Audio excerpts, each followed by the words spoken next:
Assalamualaikum warahmatullahi wabarakatuh.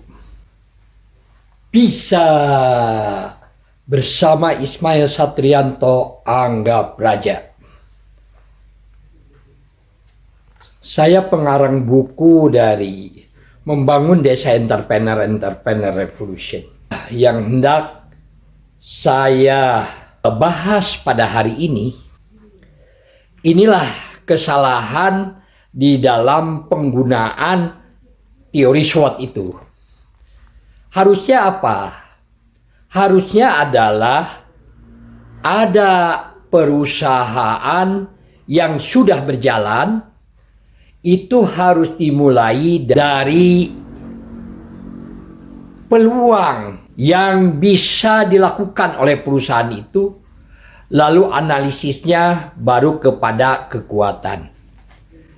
Tetapi bagi perusahaan yang baru berdiri atau yang belum berjalan dengan baik karena belum memiliki visi yang baik, maka perusahaan ini harus dimulai dari kekuatan yang dimiliki, yang diorientasikan kepada peluang.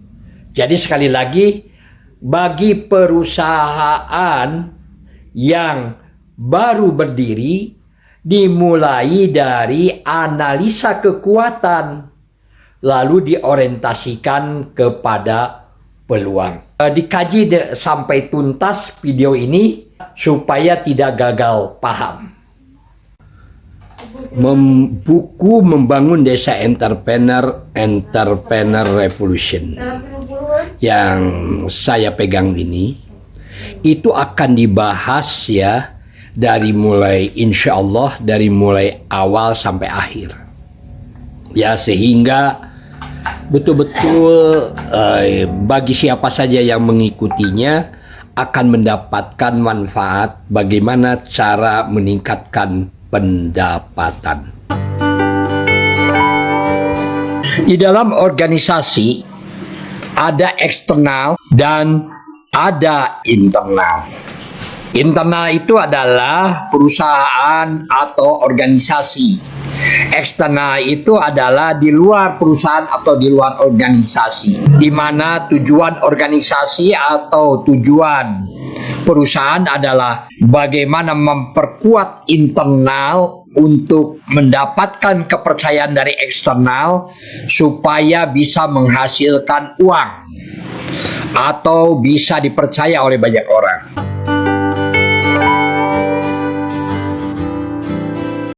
Penerapan manajemen di perusahaan ada eksternal, ini ada internal.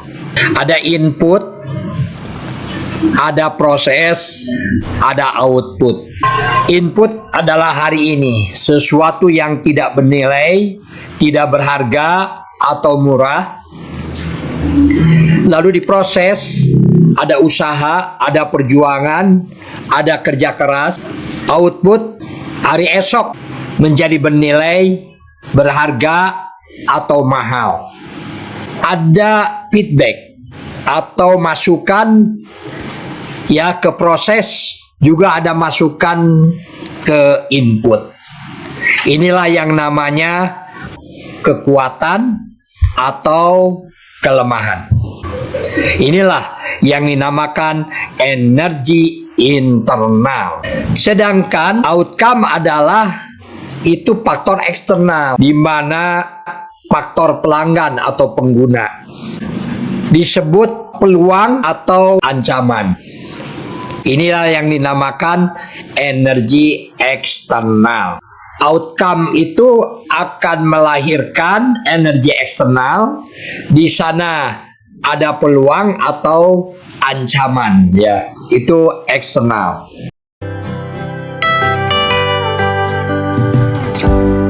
Cara menganalisa bagi perusahaan yang sudah berjalan. Yang pertama adalah mulailah dari peluang, lalu pada kekuatan. Peluang menggunakan kekuatan, jadikan visi perusahaan. Lalu setelah itu buatkan indikator-indikator keberhasilan visi, dan baru kepada ancaman dan kepada kelemahan. Setelah itu, buatkan strategi untuk mengatasi ancaman, mengatasi kelemahan.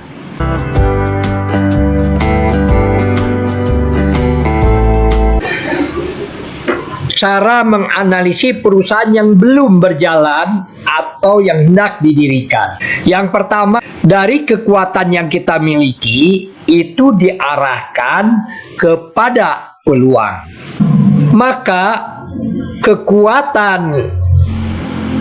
yang dimiliki ini untuk digunakan untuk menangkap peluang.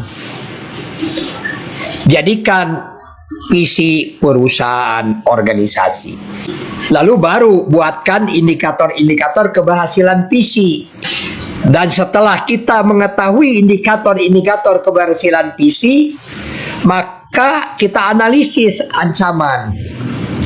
Dan kita analisis juga kelemahan, maka buatkan strategi untuk memperkuat kekuatan, memperbesar peluang, mengatasi ancaman, dan mengatasi kelemahan.